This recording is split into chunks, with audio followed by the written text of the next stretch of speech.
আসসালামু আলাইকুম, কেমন আছো সবাই? দেখো আজ আমি রান্না করছি খাসির মাংস। তো চলো তোমাদের সঙ্গে শেয়ার করি আমি কিভাবে আজকে রান্নাটা করলাম।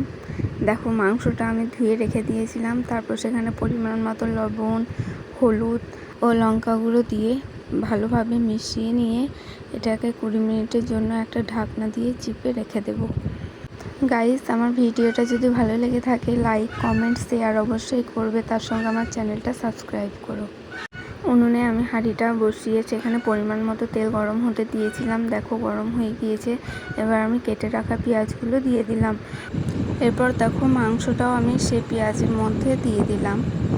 আর হ্যাঁ, তোমরা কে কে আছো খাসির মাংস খেতে ভালোবাসো কমেন্টে জানিও।